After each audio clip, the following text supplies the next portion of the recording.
Hey, it's Debbie Potts, and I am talking to Kurt Madden today. If you've been in the triathlon world a long time as I have, you may have heard of him.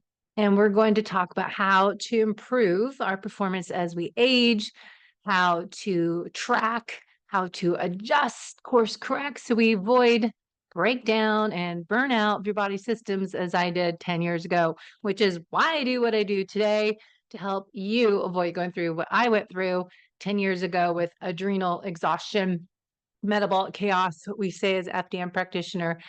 And there's a reason why I continue to talk recently about gut health, leaky gut, food sensitivities, looking at how you can optimize your health from the inside out using functional lab testing, looking at nutritional therapy assessment, looking at your metabolism. We're going to talk to NutriSense about continuous glucose monitoring next week. Also with Lumen, looking at your metabolism, similar to what I do with clients using the Pinoy metabolic testing cart, measuring their resting metabolism and then their active metabolism.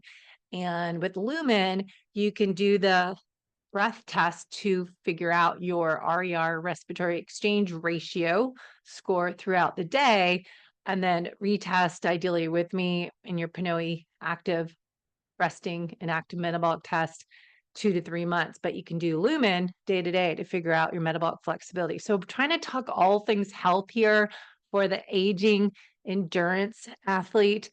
And I'm not really racing, but I still train as a triathlete. I love to swim, I love to bike, I love to run, I love to lift weights and get my yoga recovery sessions in. And I am on a mission to improve the aging process. So hopefully you are with me and living your best life, second half of your life, doing all things possible to take ownership of your health today so you can be thriving when you're older. So let's talk to Kurt and learn his secrets to success as an aging athlete. Hold on, let me bring him. All right, I have another legend in the triathlon industry, Kurt Madden, who's in San Diego. It's nice to talk to someone that's close to me, even though we're not in the same place, but same town. So, Kurt, thanks for coming on to share your wisdom with us today.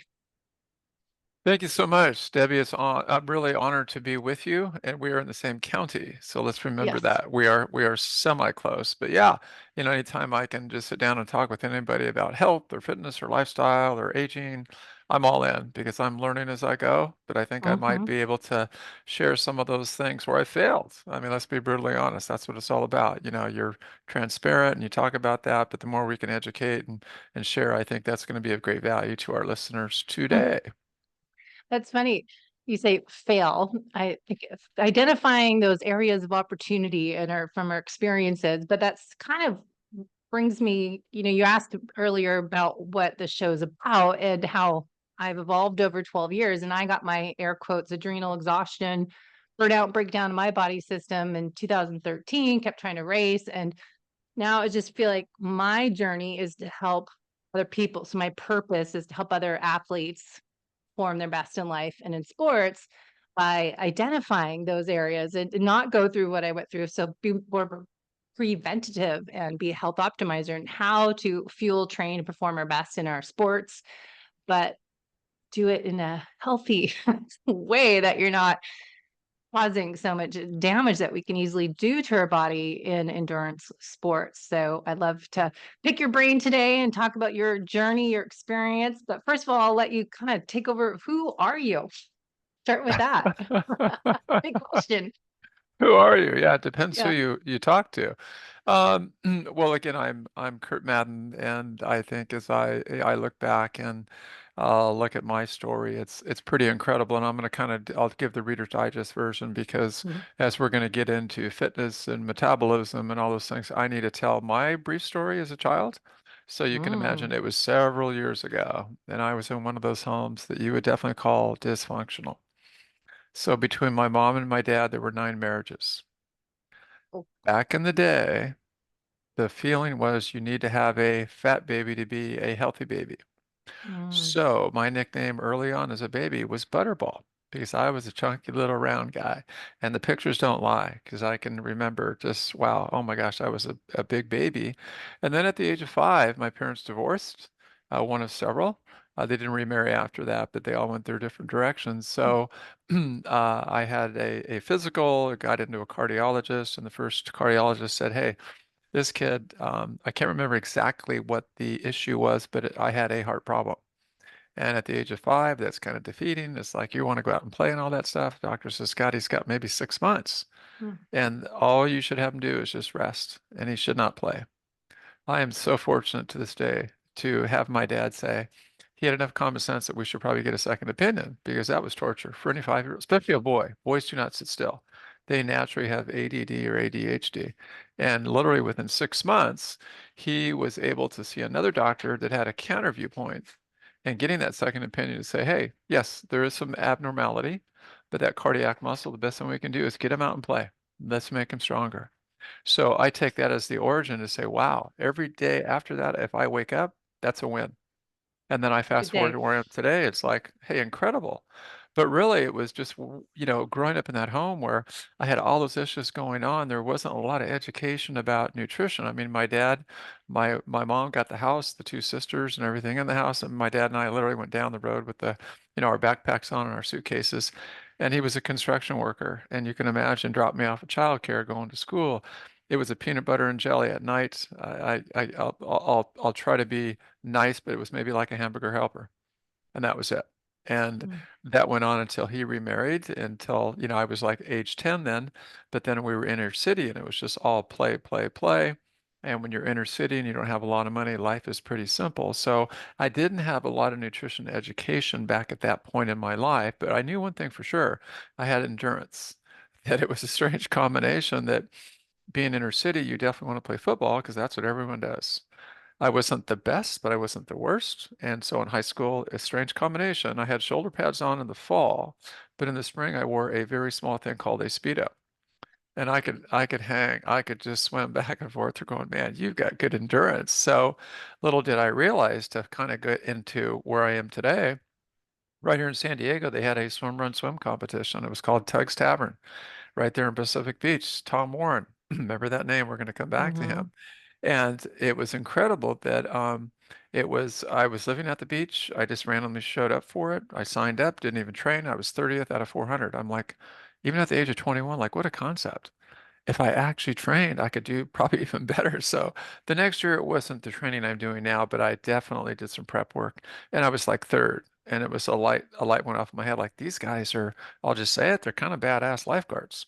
And I'm hanging with these guys. I'm this inner city kid, that's doing that. And then Tom Warren and I had a heart to heart and he goes, God, I just won the Ironman. I'm like, what is the heck is the Ironman?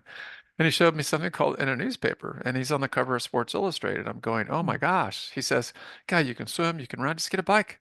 I just got married. I'm at San Diego State. I'm doing my exercise physiology and then starting to get a little bit more in nutrition because that was my education. Get a minor in psychology, do exercise phys, and wanting to be a swimming coach. I really started to become much more knowledgeable. But at the same time, it's like, wow, this thing called triathlon. So before I know it, in 1980, I'm going over to Oahu before it was on the Big Island. I paid my $20 entry fee. We have Jim Lampley. We have Diana Nyad, ABC Wide World of Sports, open course on Oahu. So we did the 2.4 mile swim. We rode our bikes all the way around the island. I flatted at mile 110 and just literally rode my bike in on the rim because that was at the Aloha Tower. Took off on the run. They gave us this little map and they said it was just a piece of paper, like just follow it. So I'm looking at this map like I have no clue of what this even says. So I saw one of the Uh, locals kind of there on the on the side of the road and he's actually smoking a big doobie and he's just pointing like you have to go that way and I took off and before I know it I'm moving up, moving up, moving up. And all of a sudden it's that moral dilemma. There's Tom Warren, who's like in ninth place or eighth place. And do I sit back or do I go? Will he forgive me? So I actually passed him and was seventh overall.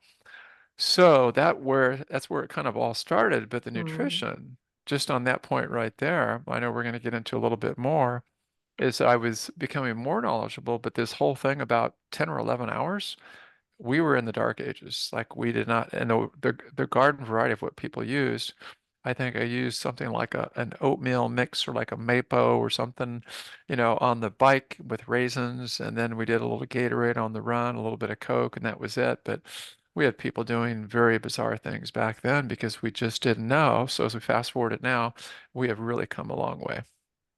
Yeah.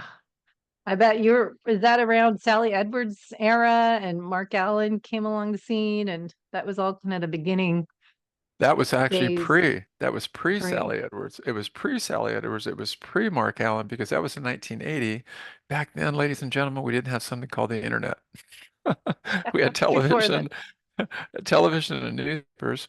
So the short version of what happened there was that the word got out very quickly, especially when it was on TV. And then all of a sudden, I'm out on this bike ride in San Diego, in fact, up in your area, and it was Scott Tinley, and it's like, hey, this new guy's going to hang with us. And I'm like, oh, hey, what's your name? He goes, oh, I'm Mark. And I'm going, cool. All of a sudden, this ride starts to materialize, and Mark just goes off the front. And so we did about 50 miles, and we all finished. And he's like, so do you think I'm good enough? And I'm going, like, Mark, yeah, buddy, I think you're going to be just fine. So I was super excited. At the same time, some people that did the 1980 Ironman that was on Oahu went to the Western States.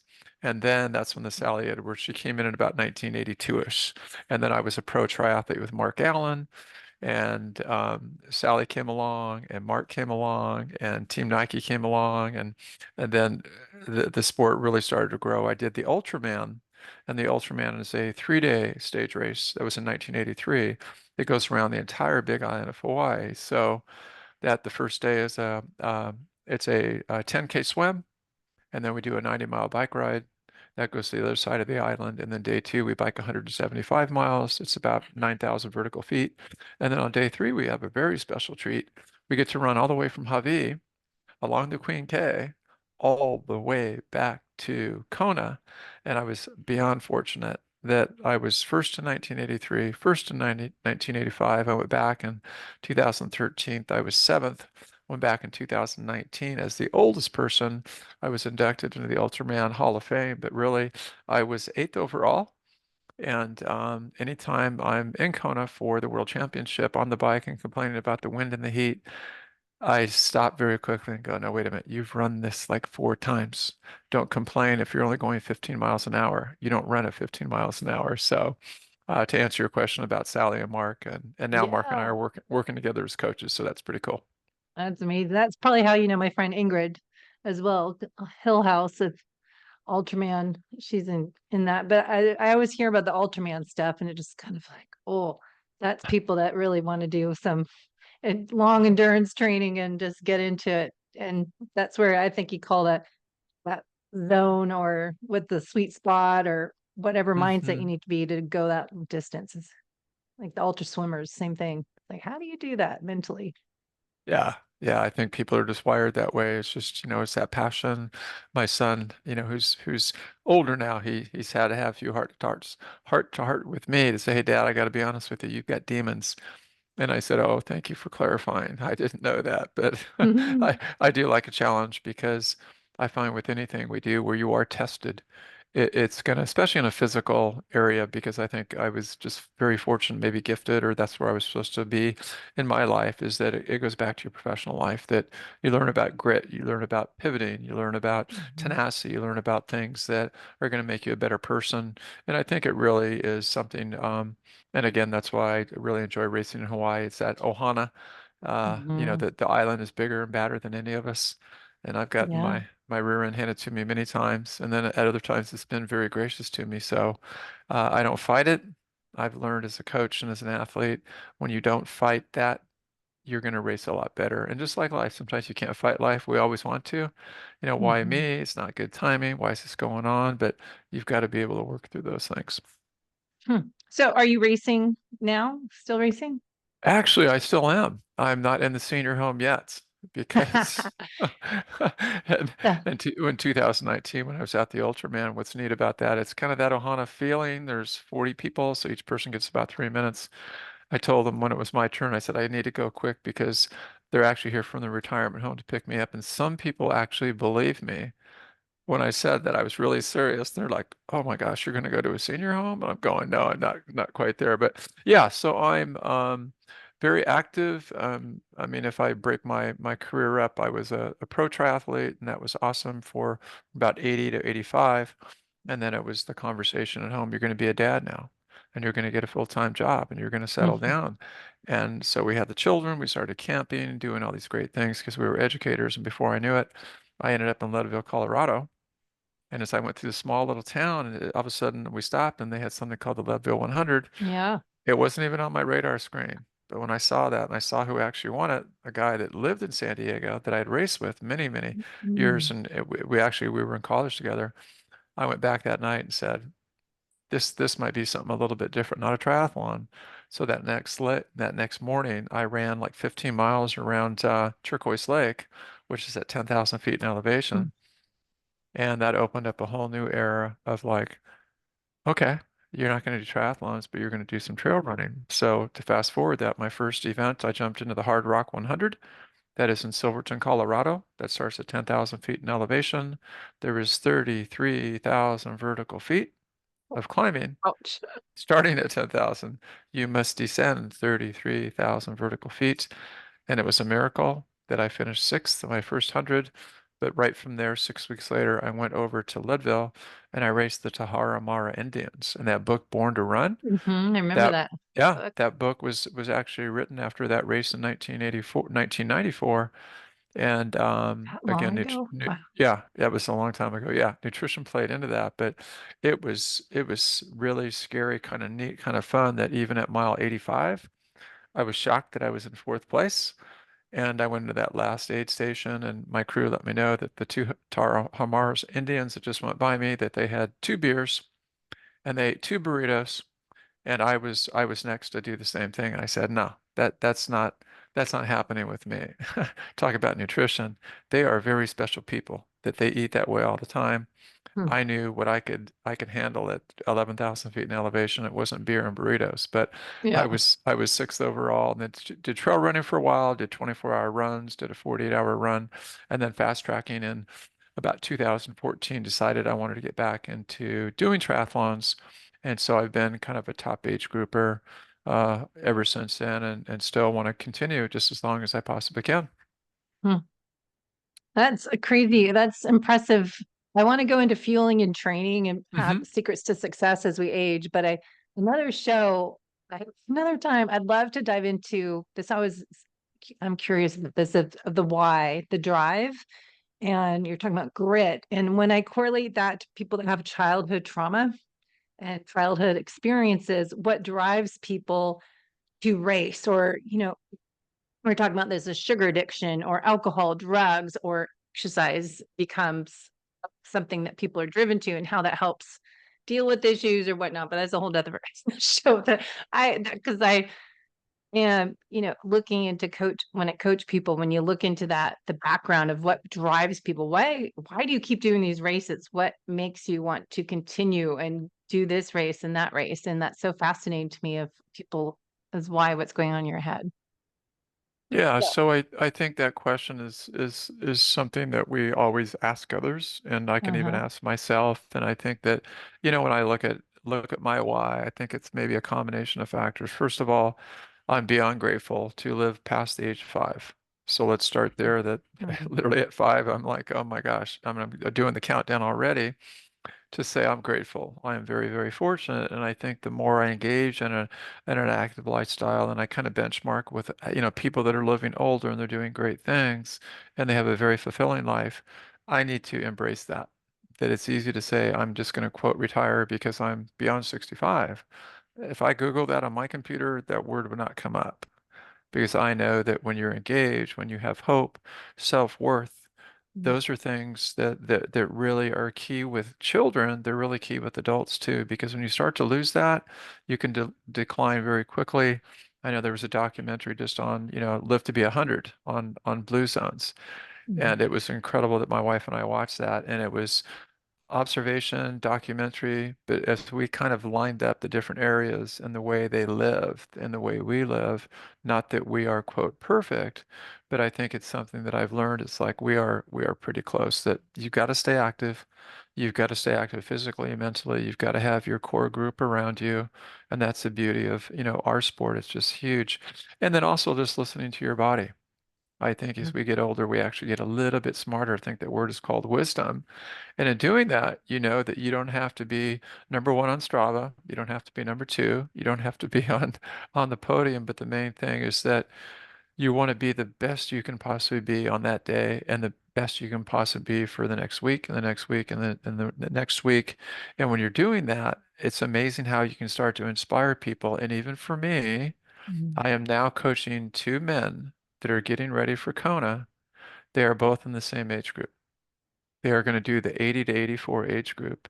And as I work with them interdependently, because I want to be, confidential and keep that confidentiality of what they are doing, it's amazing that when I look at their desire, their passion, I'm thinking, whoa, when I actually grow up and get to be that age, if I get there, that these guys are role models because they're fired up every day and there's, that's their why.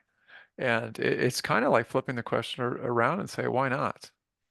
Mhm. Yeah, Right. totally. I mean, I'm You just know, writing down words, the values, inspire, self-worth, hope, desire, passion. I think there's, a lot to that is actually taking a moment to go, what are your values? As I'm in this behavior coaching certification program right now, and someone asked me one day in one of our classes was, what are your values? I'm like, I don't know. So I had to look at a piece of paper with all these values on it, and it makes you think, but it's often, we don't think about what is our why, what is your purpose, what is your passion and your mission, and figuring out what that is and how to create your ideal self in the future. I keep talking about and how to improve the aging process because so much of it is our choices we're making, as you're saying, in the blue zones and the movement.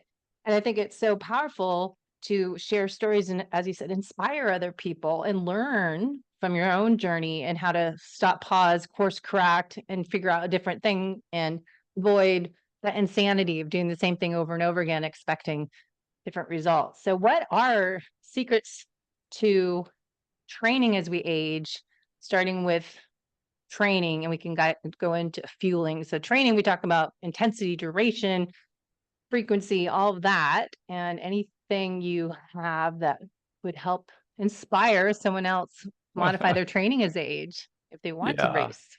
right, right. Well, I think it's maybe, trying to look in the rearview mirror and see what you've done before, see how it has worked or maybe has not worked and self-assess that as time goes on, the beauty of having so many more people doing different types of events from a 5K to, hey, they're going to do a 70.3 to a 3-day Ultraman to you name it, and they're going to do it nowadays, 100-mile run. You can just, name your sport and it's out there, that we're getting a lot more data. And I know because of maybe where I started and when I started, there's no secret. I don't think we're any different at all. That if you're in San Diego and you're going to be a really good triathlete and compete with Tinley and Molina and Dave Scott and Mark Allen, it was all about volume. It was like just when you go to a theater, it's all about volume. You're going to buy the biggest popcorn you can buy. It's not like I'm going to get a serving for two. I'm going to get the whole bucket. And when that's done, I'm going to get another bucket. I know how I'm going to feel after, but it doesn't matter because in the moment, I'm just going to go with volume. So bigger was better back then. And we didn't have the data, and it was real simple. It was like a 3-day taper, and we just went way, way beyond control. However, as we now fast forward and we've got more research and more data, it's very evident we've got to break those old habits and really come up with something really what I'm going to call them atomic habits. It's something that we all know. And again, everyone has a philosophy on how they should train. I'm very fortunate to be with TriDot, and I think we'll get to that a little bit later in the show. But the short version is you're going to train a lot less, especially for an older athlete. You've got to maintain that high intensity. At the same time, you've got to incorporate a lot of variety. In other words, it's just not swim, bike, and run. You're going to do yoga and you're going to do mobility work. You're going to move more to go side to side because we have the research now that probably 60 to 70% of triathletes will have an injury. That's because it's overuse. We're moving in the sagittal plane forward and backwards. We don't move enough laterally. The aging athlete, we're all going to face it. It's going to happen. Balance, mobility, range of motion, connective tissue, ligaments, tendons, your musculature, your skeletal system. And then once in a while, do some things with some heavy lifting because you want to maintain that bone density, especially with females. And I think that's what I hear so often. It's just like a woman at 65 figures she's just totally done. Like put the parking brake on and that's it. I'm done because I'm going to experience this decline. And at the same time, I've got a woman that's in her 60s and she's getting ready for Nice and she's fired up. That's her big, hairy, audacious goal. I've got someone else that's going to give her right arm to go to Nice, and they're inspiring other women to do that. So I think as we look at that, we've got to know that on some days you're definitely kind of in that zone 4 where you're going to push hard. It's great for the cardiovascular system. You're going to get big gains there. It's important to build on that mental stamina. There are other days where you're more in a zone 2, meaning it's just aerobic training. You just get in your body to recover, to balance those two out.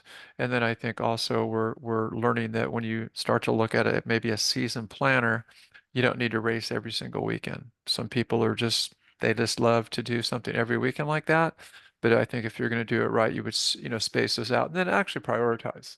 Like this is just a fun race. It's like a C race compared to a B race, compared to a world championship. That is definitely your A race right there. So I think training has continued to evolve and also, looking at recovery. So if we Hmm. just look at the sport of triathlons, to be a good athlete and or be a good triathlete coach, you need to know and have an optimal training plan that addresses swimming, biking, running. What are you doing for strength training? What are you doing for recovery? What about your nutrition? I tell people it's almost like preparing Thanksgiving. You've got so many different meals and how you're going to coordinate it all. It's just not like, hey, run 4 days a week and take 3 days off. That's all you need to do. It doesn't work that way, that No. you're going to definitely get injured. So it's really being knowledgeable and also trying to get the best things that are going to work for you. Some of it depends upon maybe, a person that started the sport a little bit later. They've had some injuries in the past. We have to make adaptations for things like that. Maybe a person that didn't swim much of their whole life and now they're starting to swim. For them, boy, that's scary. They get a lot of anxiety. It's like, man, I don't think I'm going to make it out of this water. I'm fine on the bike and I'm fine on the run. So it really is case by case, but I think we have come a long, long way and we're continuing to get better and better on, what's the ideal training for a person that is getting, say, 55 plus. I would say don't blame the aging process. Embrace it and make those changes. As you said, we need for women, especially, we need more strength training, heavy lifting. I'll need a little bit more mobility work, I think, as we get older. And even as athletes, I think in any age, you need more mobility than we do. And doing the sprint interval training or HIIT training. And that's what we've talked about, the zone training. I've talked about metabolic testing on the show. But how do you look at, what people mount athletes should do? And now everyone knows zone 2 in the world because we've talked about it for 30 years, but zone 2 and if we do have 5 zones, how do you figure out what is best for someone? Any tips on that? How much time Yeah. they should spend in each area? Because it used to Yeah. be the 80-20. Is it changing?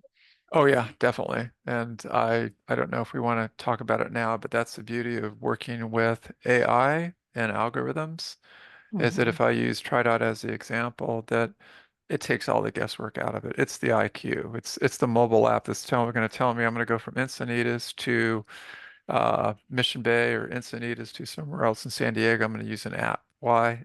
It knows everything that's going on. And I think that as we look at technology in all aspects of life, and you can name what it is, but if I stay with triathlons, there's so much technology now in running shoes versus when Nike first started.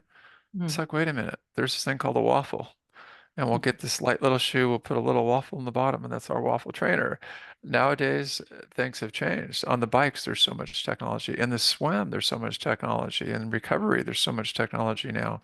Even when you look at metabolic health, we're using a lot more technology. So I think to look at this, if a person is not using the best platform that has been proven, it's just your personal things that you think is going to work best. But if we just look at two variables, if you're in Encinitas and I'm in San Diego and we've got someone the same age as us in Boulder, Colorado, we've got someone in Texas and we've got someone that is in Florida, something's going to go wrong somewhere. So we can't use that shotgun approach versus how great would it be that if we could look at something like a TriDot that factors in gender, it factors in age. It factors in when you started swimming. It factors in when you started biking. It factors in when you started running. It looks at your life stress. It looks at your sleep. It looks at your nutrition. It looks at your genetic makeup. It looks at the various disciplines. It looks at how long you're actually in a zone in each of the disciplines, because 45 minutes in a zone 4 running is a lot different than biking and a lot different than running, and it separates that out. So I think when you look at the sophistication of everything and you're having something that is going to give you the best program for you and then it's measuring your recovery, it takes all the guesswork out of it. And then again, you come along with a coach that has the EQ, the emotional intelligence, and that just magnifies even more, because I find so much with people, their limitations is it's really from the shoulders up. It's not their max VO2. It's not that. It's really the limiting factors. And that's a whole different conversation right there. And again, Mm. nutrition, we talk about health. And some people, when you really open up that, lift up the hood a little bit and get into nutrition, those are very much limiting factors that you need to educate that athlete or have them educate themselves on. Know yourself. Be very honest with yourself. Know what's going to work. You have to know how to fuel. You have to know how to recover. You have to know how to be an impulsive eater as compared to, I mean, I'm sorry, an intuitive eater as compared to an impulsive I'm eater. gonna say, I don't know if we want to be impulsive. No, Intuitive, yes. no, no. So there's a lot to that when someone says, well, give me the best training program for someone that's 55 versus 65 versus 75. It's really, really case by case. And I see that with the athletes that I work with. They're so diverse. Even these two 80-year-olds, it's much different because of everything that I just talked about. And that's why, we're diving into TriDot. If people haven't heard about TriDots, what's your 30-second, what is TriDot? You Yeah, just said, really, what's your yeah. summary of it? Yeah, what summary is it really tried out as an online platform that is optimized, that it optimized training programs for any athlete at any level. And what it does, it factors in everything that I've just talked about to give you the best program dependent upon what your goals and objectives are. Also, your preferences on, do you want to train kind of on a low setting, a standard setting, or a high setting, dependent upon your bandwidth, your ability to recover.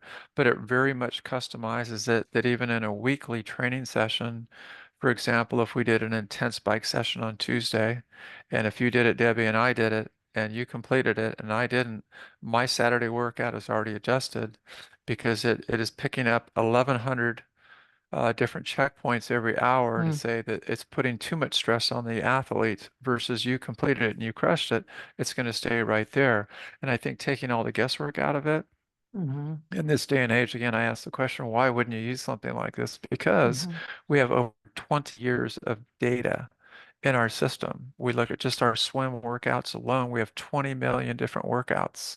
So it's more personalized, it's more optimized. As a mhm, coach, if I looked at, say, your portal and you had to swim on Thursday, it might say, for example, it might say a ladder, for example. Well, within that ladder in zones, it'd be a ladder swim, 2 yard, 300, 400, 500, 600, and then you come back down.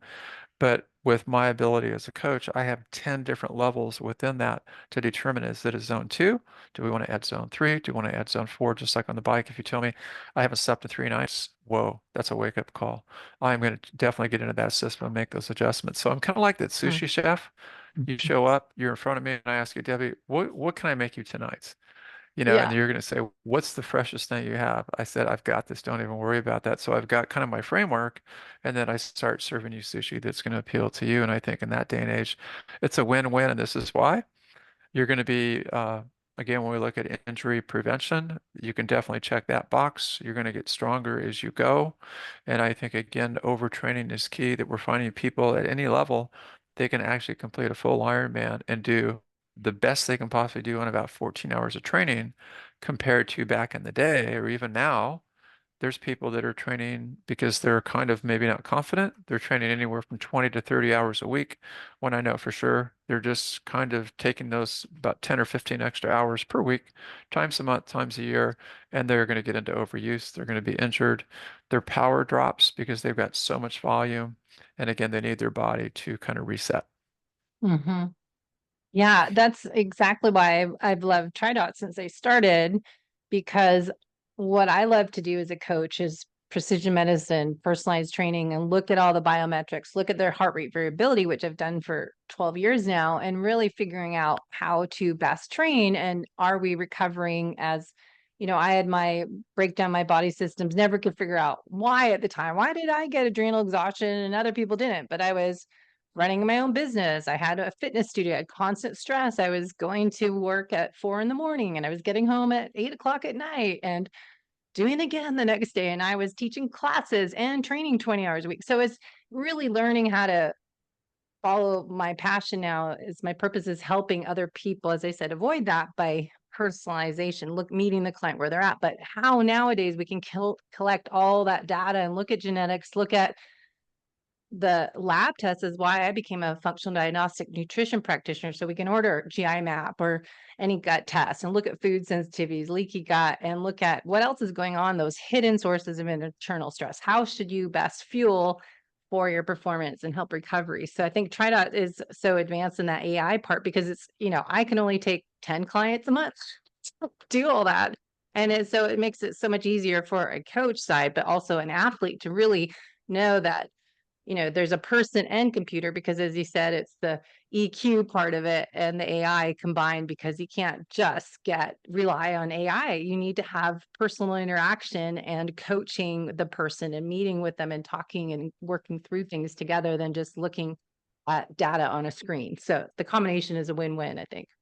Yeah, and the other thing I would add to that is that when you, even if a person wanted to be kind of self-coached or they just want to do their own program, which we have 4 different levels, so it really depends upon your budget and what you want. But when you can look at your weekly training stress, it is so objective to say what was prescribed in the swim and what did you actually do. It's a bar graph. It's real easy to read and you look at week after week after week, you can start to see trends on you're either under training quite a bit or you're just that normalized training sets is 3 times the amount.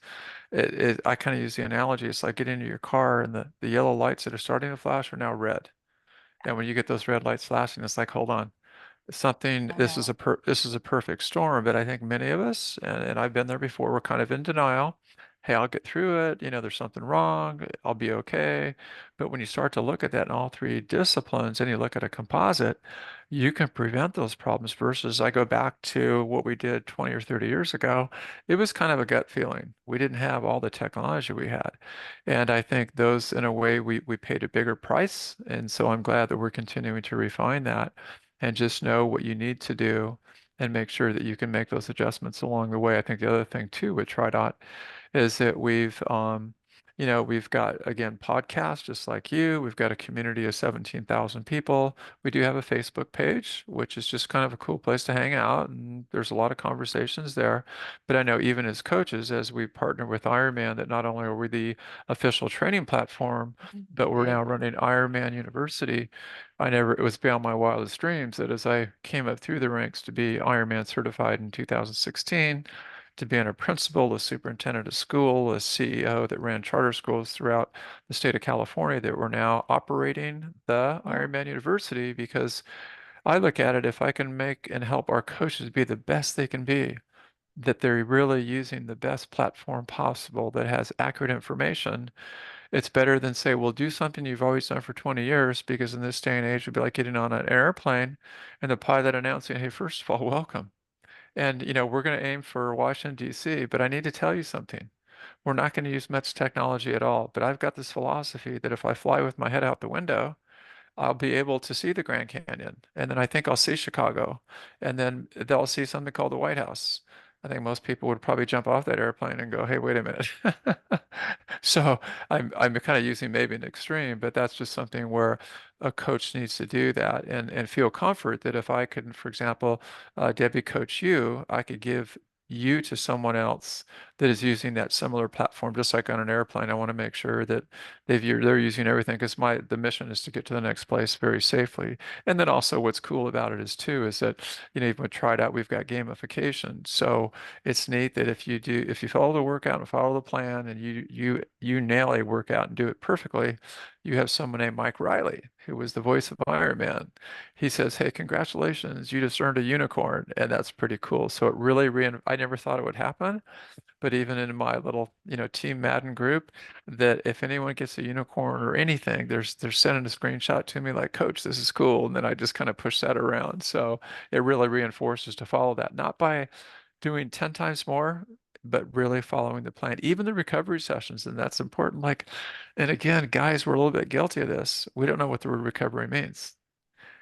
Women will do that because they're wired a little bit differently the majority of the time. And then on the hard days, the guys don't go hard enough when the woman just surpass them in. So, and that's what's really exciting too, as I look at this evolution that we're seeing women really excel, especially at the longer distances. So I have to believe it's a combination of things, but I'm really intrigued with women over 55 because it's amazing as I work with older women that there is some incredible athletes out there that there must be doing.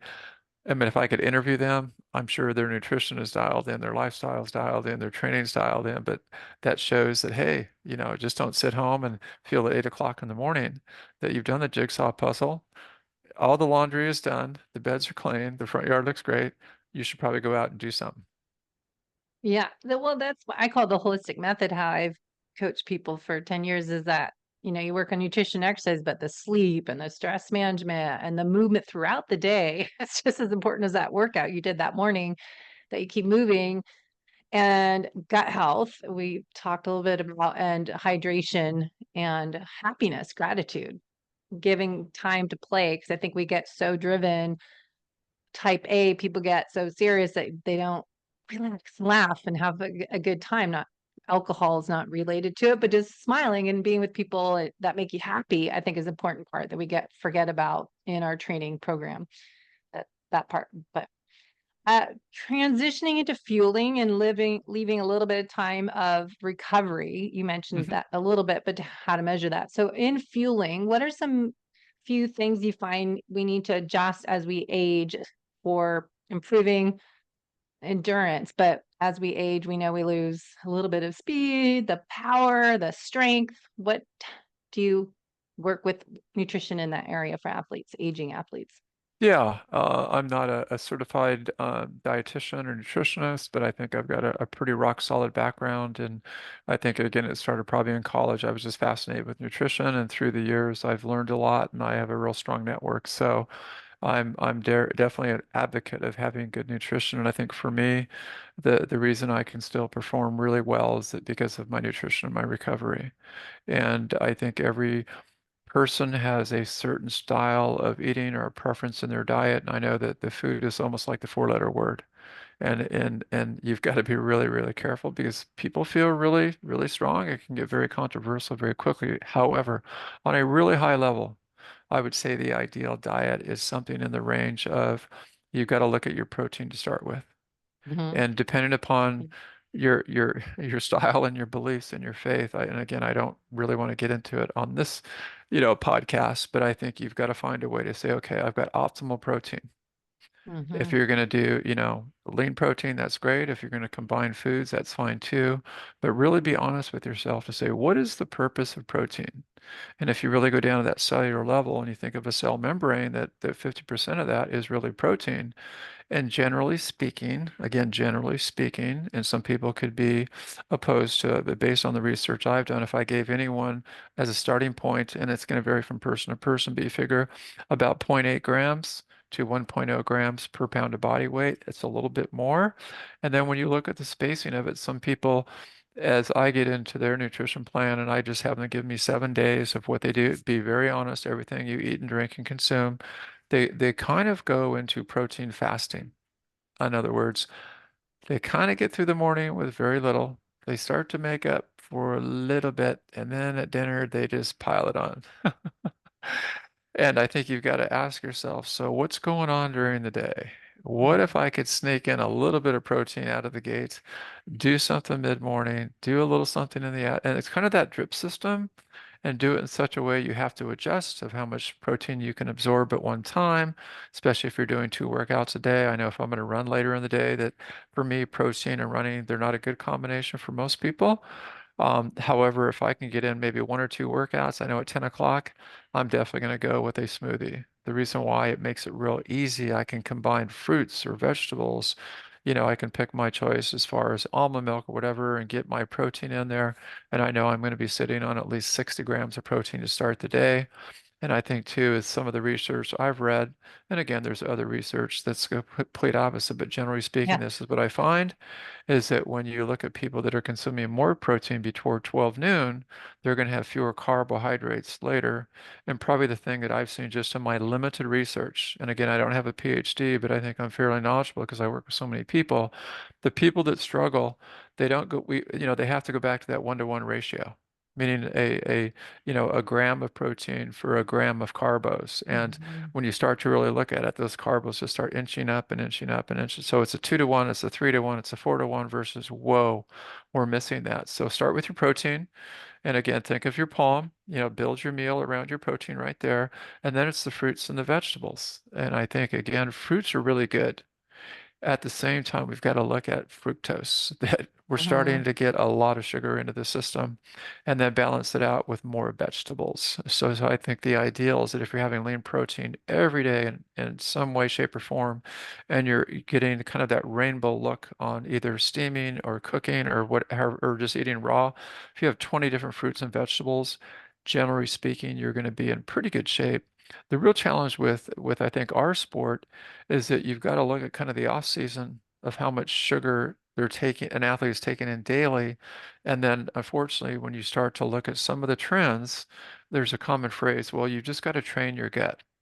And for me, that does not resonate well with me because I don't believe that we were made to have kind of just three gels, name your brand, and you're going to have three gels every hour and your gut's going to be just fine because when you start to look at that, I know that at Ironman Texas, we just had some, ask the coach, and people were telling me that they had it all dialed in. I says, "Great, what are you going to do?" And they said, "Well, I'm just going to have three gels every hour." I said, "Okay, stop. Let's do the math really quick. You might have one or two before the swim, right? Okay, so let's call it a +2. You get out of the swim, there's three right there, and then every hour, how long are you going to be on the bike? Well, probably about 7 hours. Okay, 3 times 7, or 21, we're at 24. How long is the run going to take? Well, about 5 hours. 5 times 3 Stomach is is 50. churning as you're talking. I know. It's like having Mhm. Halloween. And if I tell them, if you just have a contest, don't even swim, bike, and run. Just take three gels an hour. Because really what's happening is your whole system is going to be off. Your pancreas is working overtime. You look at the amount of insulin, you look at diabetes, and some of the research we've seen is that some people, they will consume way over, say, 55 pounds of sugar in the first 6 months of a year. I know even with one of my athletes that was using kind of a super starch with a lot of maltodextrin in there, we figured out that in a 13-hour Ironman Arizona event, she would have consumed 2.2 pounds of sugar. And just like you said, Debbie, it's kind of amazing that she goes, "Oh my gosh, I never thought of it that way. That would be like me going to the store and buying 2 pounds of sugar, and I'm just doing spoonfuls all day long." And I said, "You're just about right. So we need to shift that because you are going to wear out your GI tract. Again, your diabetes rate is going to go, you're going to be very suspect for that. And I think if you did that year after year after year, it's really going to impact your gut because we know that disease can start there. The research is there. And I think just with your dental hygiene, the amount of sugar, people can't Yeah. figure out, wait a minute, I'm at oh, wait, they found a few more cavities. Well, you're dumping Right. in so much sugar. So we've got to find different ways to fuel during events.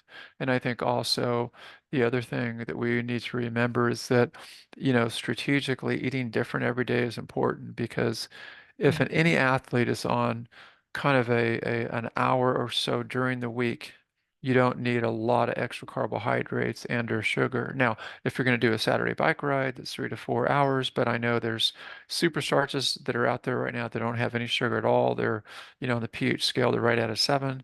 You're going to save yourself. So it's trying to do work in such a way that you're teaching your body to burn fat. Because if you and I went for a bike ride up the coast and we went for 3 hours and we're not pushing the pace, and again, the listener should ask themselves the same question. If you and I are burning about, Debbie, you're going to be much less because you're a little bit smaller, but if we're burning in the range of 400 to 600 calories per hour, I'm going to guess you and I, metabolically, at least half of that is just fat.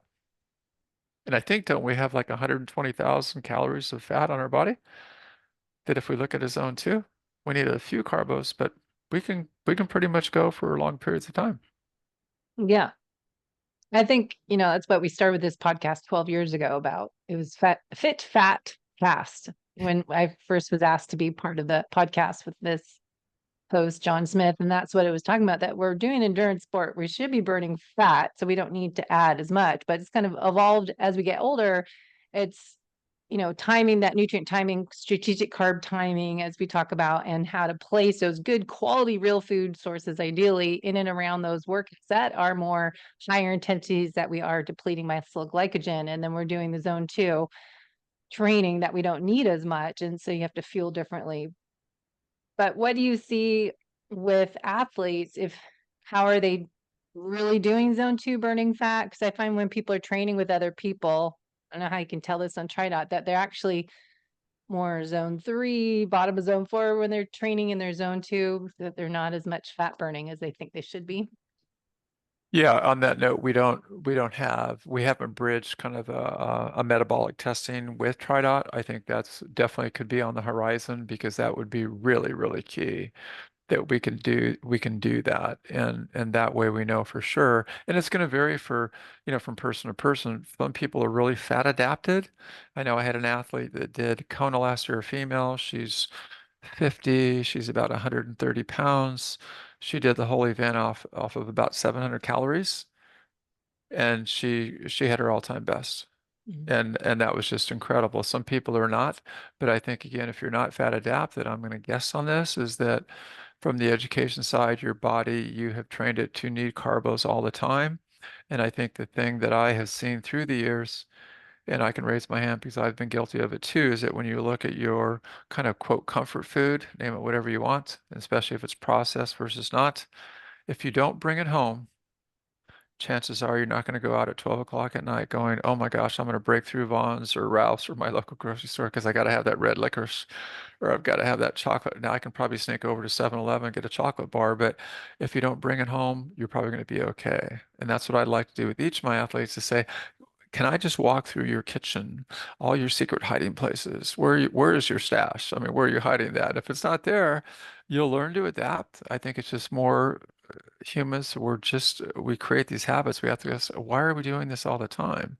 It might give us comfort, but long term, it's not going to help. So just removing more of that processed food and trying to eat as clean as possible. If we cheat a little bit, it's not the end of the day. But if we're just literally it's a grab and go all the time.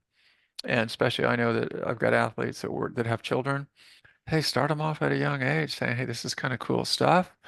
And again, it's going back to what we talked about earlier in the show, it's being that intuitive eater. Because I've had people tell me honestly, that kale stuff, that's not sexy, and I'm not eating it. I'm going, hold on, you haven't dressed it up to be sexy. So you haven't put the you have not put the right things on that kale and mixed with other things to say, hey, use it as one ingredient, but you can be very creative in the kitchen. Learn how to cook. That's kind of a skill. And I think that's really cool. Even with COVID, we couldn't go out at the time for us because my wife is like a five-star chef. I'm exaggerating a little bit, but Lucky. she'll make a meal for 15 people. I mean, and Mhm. it's like, wait, there's only two of us here.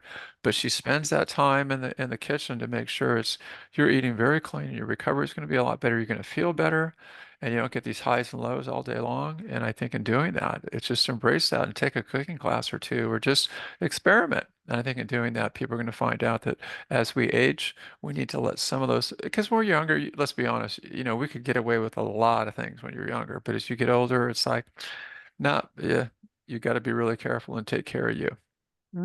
Exactly. So you're saying, just to summarize, it's a lot of what I say all the time, is to eat real food, nutrient density, I'm sure, and looking at getting the crap out of your diet. And we can't out exercise poor nutrition habits, especially as we age. We want to improve recovery. And that's where we really need to prioritize protein, timing it, spreading it through the meal doses throughout the day. So breakfast, lunch, dinner, and not having the processed foods crap. I find that most athletes think they can eat because I just worked out. And I see this at events and tri club meetings and whatnot. You just see what people are eating, and then you see that they're not reaching their goals. And sometimes you just need to start with not how you're training, but let's start with what you're eating, what, when, why, how, where, and work on that. But nutrient density quality food, I think is really key to for athletic performance as we age.